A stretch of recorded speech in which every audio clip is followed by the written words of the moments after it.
Hey YouTube, I got garbage news. I thought, I was all ready to go, vim and vinker, do the lion diet for the month of May and all that stuff. And complete transparency, I'm not able to do it right now. I don't know if it's because I've gained 20 pounds in a year, or because I was in transit from Mazatlan back to home and everything. But my heart's not in it, and well, my heart's in getting the inflammation gone. And I'm really walking slow today, guys, because you guys know I had that tendonitis thing. But the bottom line is that I want to see how much flexibility I can have with eating, where I don't have inflammation and I lose weight and I enjoy my life. Because I know there's a lot of carnivores out there, guys, that they just eat like beef and they're happy with that. And I appreciate that, but I really don't want to do just that. I would like to have pork belly sometimes, and chicken when the mood strikes, and fish once in a while.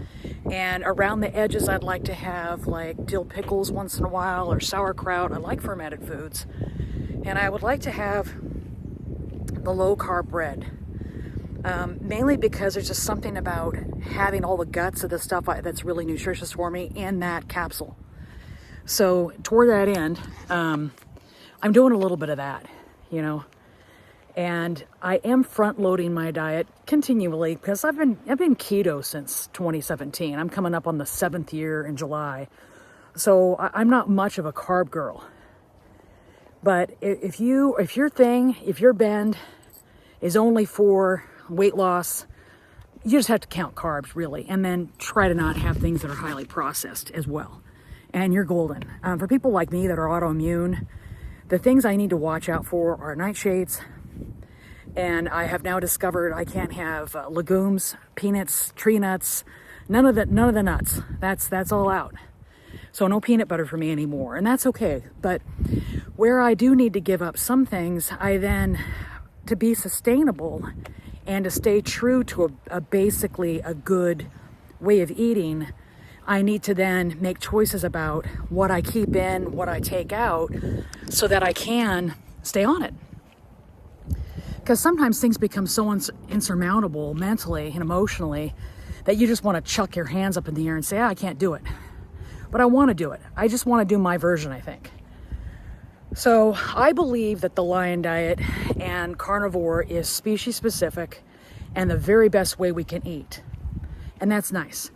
But I don't think it's sustainable for most people. I could do it. Like, say I got a prognosis and I went in, was feeling punky, had some pain or some weird stuff. And the doctor says, wow, you got cancer. You got 6 months, you got a year. Okay, then I'd do it, because I'd be like, oh yeah, let me starve the cancer. But if I get 10 carbs a day, guys, that's a lot for me.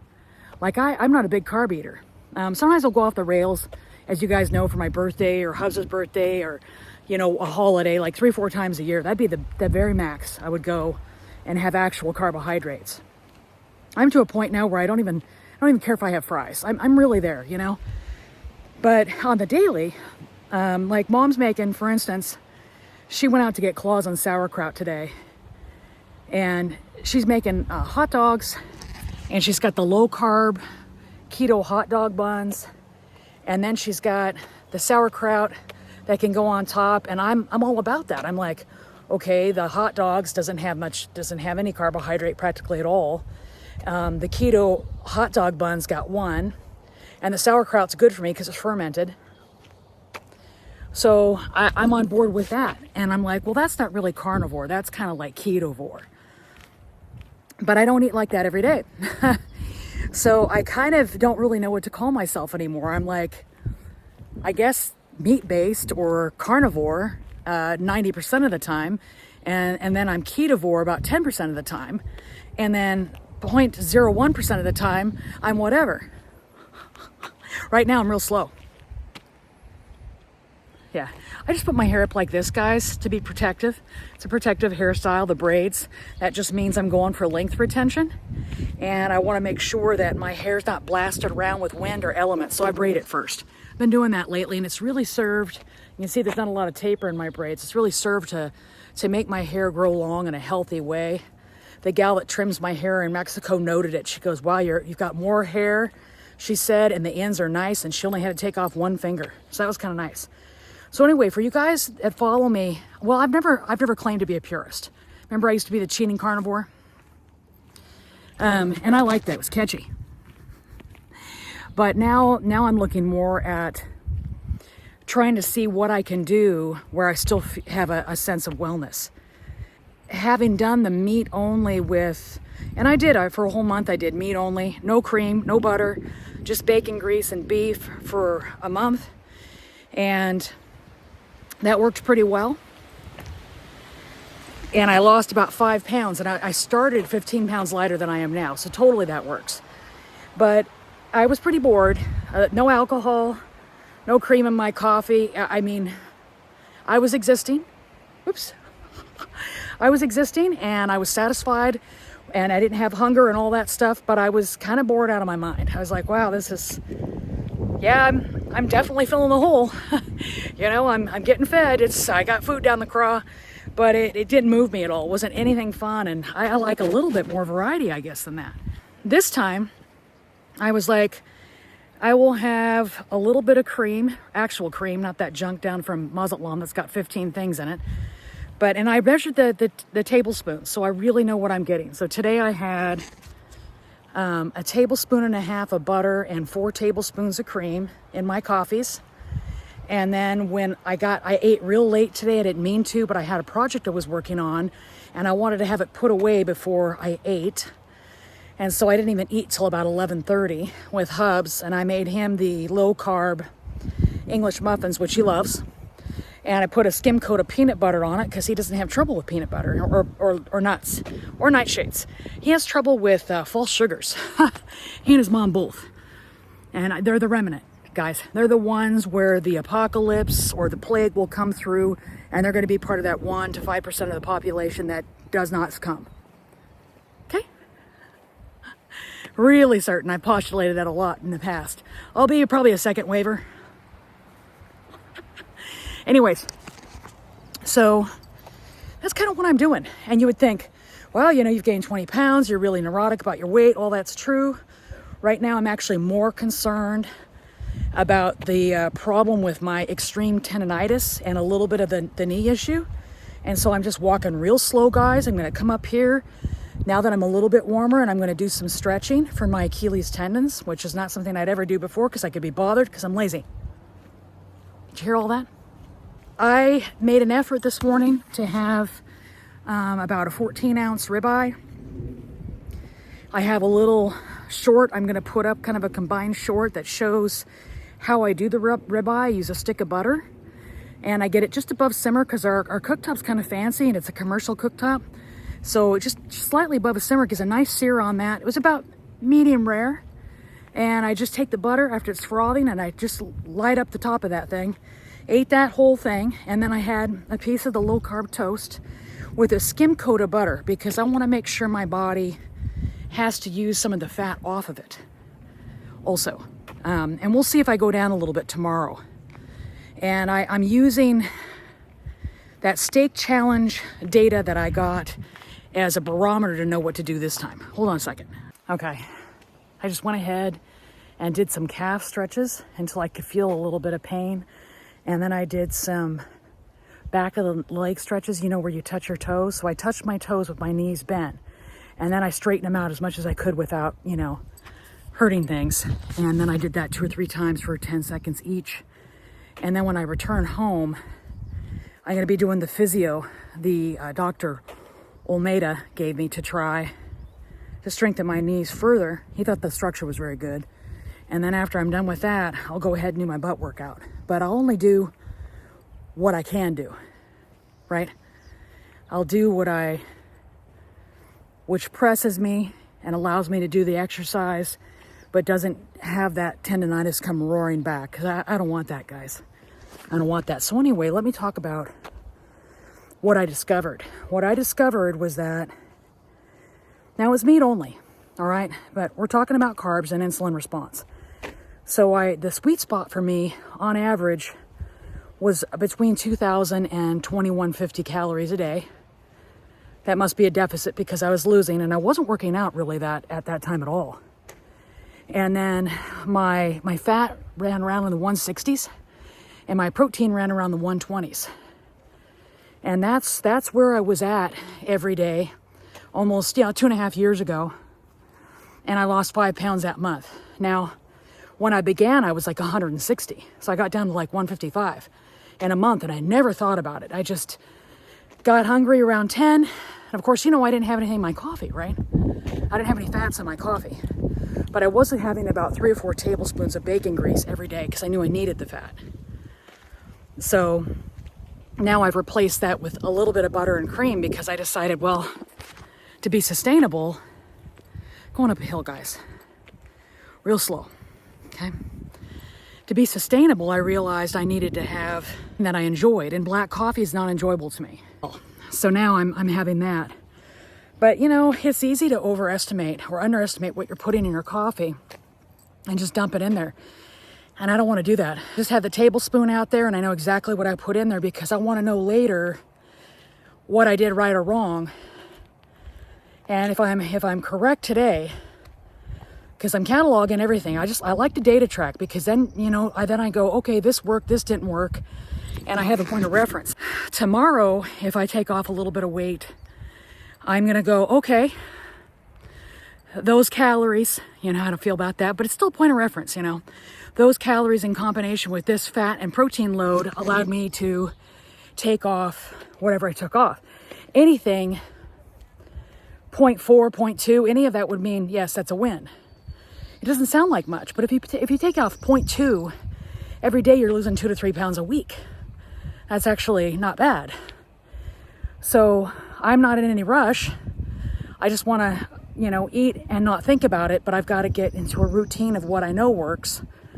Like Mom's got Mother's Day coming up, and we're going to be doing the Oasis for Mother's Day, and we're going to do the prime rib special. We already got reservations and everything for 4:30. I'm going to do that, and I'll just get the prime rib. I won't do anything different. Hold on a second, guys. Coincidence car. That's not a big deal. And the only thing I would have gotten in past times, I would have cheated and gotten some fries or something. And then I would have fasted the next day. And I will be returning to fasting. I like it. But I like it more like once a week. After mine and Hubs' day off or something. Then I'm like, okay, I can do that. So anyway, that's kind of what I'm looking at. And it's been a lot, because you guys have followed me through this journey of me going up and down and not always being faithful to what I say I think I want to do, what I feel like I can do. Now with this knee stuff and the tendonitis and me having gained weight, which is a little bit inexplicable, I'm going to just be honest with stuff. I want to just address the challenge of, I didn't think I was very athletic. And then Dr. Almeida said, you can't do anything. No butt workouts, no rock climbing to get to the hidden beach. Says no stairs, no walking, none of that stuff you're doing. I said, well, I'm not doing much. He goes, you'd be surprised how much you're doing. And I thought about it, and I was like, yeah, we were going to hidden beach every couple of weeks. I was climbing the rocks, 100 steps round trip, walking every other day for an hour, dance class twice a week in the evening, the butt workouts every other day.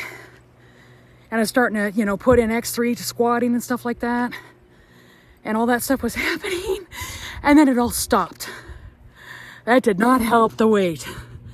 But I don't think that activity by itself means anything, but it's really, really unnatural for a human being to just not do anything. And I didn't realize that. I learned a big lesson there. I was like, I really actually miss walking and stuff. So this is the first day that Dr. Almeida said I could walk or do anything. So I did stretch, which I never do. And I'm walking super slow, you guys, like 30% slower than I normally would. But I don't want that tendonitis coming back. So there's Whiteface. There he is. I don't know if you guys can see him out there. That's right, you terrible horse. I started talking to him like that last year, the year before. Dave, a guy that's my mod on Clapper, he used to laugh, and because I like to make fun of the wildlife because I'm obviously ridiculous and juvenile. Anyhow, and then he thought he liked my tone of voice, so I came over and I was like, shit, he's nice. I'm gonna have to do something. So I started bringing him apples and stuff because I'm a real sap. So that's what I'm doing. That's my, I don't know. I might have some trolls or people that hate me that come in and go, you know, why can't you just stay on the straight and narrow? And I'm like, you know what? I don't think that's for me. And I'm honest enough to say it. Now, I don't know if the big wigs like the Sean Bakers and the Kelly Hogans and the Steak and Butter Girl, they seem to be very purists, you know, really had a lot of success with just strictly carnivore. And I like that because it shows people that need that they can do it. And I know that I've had to give up some things I didn't want to give up. So all the nightshades, which I loved, and all peanuts, which I love. Gluten's probably not great for me either. Sugar I certainly don't have. You know, so gluten's the one that's a little bit iffy. I'm having that low carb bread stuff, and I'm trying to keep it at every other day because I know that that's better than every day. But if it starts to be really problematic, I'm gonna stay with it, guys. I'm not gonna stay with it. But I feel like I've been released from prison. That bit with not being able to move or go anywhere, I mean, I suddenly had a whole different level of empathy for people in wheelchairs or bedridden people and stuff. I was like, oh, this is truly awful. And I was able to just, you know, get up and go to the bathroom and stuff. But you know what, guys? I was chronic. That tendonitis was so chronic that I'd get up in the morning and I'd go to walk to use the restroom, and I'd shuffle like an old lady. And Almeida knew that. He goes, that's not natural. He goes, you got a real problem. And he goes, this is what you got to do to take it away. So I did exactly what he said, and I didn't like it. Not doing anything in combination with anti-inflammatory and muscle relaxants was not a Tamara Rose Blodgett go-to. I'm not a big med person. I had never taken the painkillers. They made me wired. I stayed up all night, and they made me put on weight instantly, like another 5 pounds. I was like, oh, that's what I needed. Now, turn the corner. I didn't take any last night because I didn't have enough water to take them. And another anecdotal thing, I want to talk about magnesium citrate. You guys know that it changed my life. It changed me from being irregular to regular. And then I ran out down in Muzzet Lawn, and they wouldn't ship me the Nobi Nutrition magnesium citrate I dig. They wouldn't ship it. And I was like, okay, I'll be all right. I'll just get another Mag C. Oh no, I wasn't all right. Everything stopped in its tracks, and I've been having 5 weeks of misery. I'm having to use like Ducalox and stuff like that to go. It's just been awful. Of course, I get home, and Friday is my first dose of the magnesium citrate that works for me. And I remember this last time in September when I started it, day 4, I went to the bathroom. I was like, same thing here. 4 days. Now I am taking 3 a day because I knew I was having trouble. So I went back. Now I don't know what I'll do tonight. I'll probably take another 3 because I don't trust anything. I'm like, nope, let's really get a good rhythm going. Good rhythm. That's right. And then after that establishes itself, then I'm good. But that was a big part of it. Also, I don't like to get on the scale and weigh myself and go, oh, I haven't gone to the bathroom in 9 days. You know, maybe that's part of this high number. Plus, I feel like garbage too. So that's not good. But that's with this thyroid thing I have.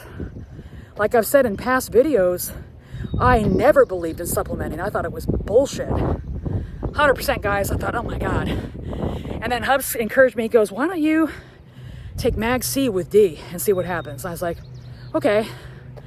Well, everything got better. And now I'm taking the iodine too. So now I'm a big believer. I'm like, let me support my thyroid with iodine because it's so critical to thyroid function. Let me get the Mag C that works. And I got vitamin D coming that's not encapsulated in soy oil. I don't want that. Soy's garbage. We don't want that, especially for men. My man doesn't have anything with soy in it. I'm like, no, you're not allowed. You don't have soy. That's an estrogen pop there you don't need. I like him to be Mr. Testosterone, like he's meant to be. So there's that. Anyways, so that's what we're doing right now. It's working out. It's working out awesome so far. So I'm cruising along real slow, guys. It's hard. You know, it's real hard for me to cruise along slow like this. But anyhow, so your takeaways keep following me, guys. I'll get there eventually. And let me just watch this guy as he comes roaring through so I don't get killed. Keep watching me, guys, because I'm being real honest about my feelings and kind of what's going on and what I can and cannot do, so that other people can learn from what I'm doing, have insights, and know that I'm going to be honest. Because there's probably going to be some trolls and people that come in and go, you said you were... Yeah, well, I've got a full life, guys. I'm doing what I can. I'm just a fallible human being like the rest of you. And, you know, I don't know what's going on with this weight gain. I've always been thin my whole life. I haven't had any trouble. And all the tricks I tried before, you know, the fasting and even eating clean and stuff didn't seem to be working for me. So something's changed. And it could be my thyroid, or maybe I'm just deeper into menopause or whatever. I'm going to go back to what's worked in the past. And I just picked up a little bit of movement and stuff because I wanted to. I don't think it's going to help me lose weight or anything, but it can't hurt, you know, going from doing nothing to doing something, right? So anyway, subscribe and like this video and let me know your thoughts. And here it is, guys. I'm not inviting any negative comments, but just know that I'm super thick-skinned. I mean, I've been in the publishing industry now for 13 years. People came in and hammered my books and talked about how stupid I was, and every foul anonymous keyboard warrior came in and stomped on my stuff. And I had to learn that, well, there's a couple things to learn from that. One is that writing is art, and not everybody likes the words I paint, and that's fair. Two is that some people don't know how to deliver something negative in a kind way. Like coming in and saying, hey, you know, 3-star, 2-star, whatever, this wasn't for me. I didn't care for it because of these reasons. Instead of coming in and telling somebody that they're dumb, they shouldn't be writing, they need an editor, you know, they hate the book cover. All that stuff is just extra. And it doesn't actually deliver anything of critical importance. That happened a lot, a decade deep plus now. Leave whatever comment you wish, but just know that you will not be empowered by saying mean things at me. I'll just be like, okay, I'm gonna remove your comment because I don't want that negativity to have babies, right? And it doesn't have to be positive either. Just leave your comments and let me know what you think. If somebody's negative about what I've said here because I'm not doing what I thought said I could do or whatever, that's cool too. But I didn't have to be honest about it. I actually think taking a chance and being honest with my subscribers is a better route to go, because then they know in the future, well, you know, she says everything. She's honest about everything. And I wouldn't feel good if I had told people, oh, I'm thinking about doing the lion diet, and then I changed my mind and kind of went ketovore or whatever I'm doing now. And people are like, what? But let's see how I do. You know, let's see how I do doing kind of eating how I want to, super low carb, doing a little bit of walking and being real heavy. Let's see what I can do eating this way. And then I can always pull back. The first thing that would go would be any kind of plant around the edges. But I would very much not like to have to do that. Of course, I want meat every day, obviously, but I don't want to go back to ADF as a regime. You know, that I don't mind doing it once in a while. You know, taking off a fasting day 2, 3, 4 times a month, but I don't want to have to maintain my weight that way. You know, I've done it a lot, and you don't actually get used to it. You get kind of used to it. But it's a little bit of drudgery. So I'm really into that. Love you guys. I invite you to leave your comments. I know my hair. I know.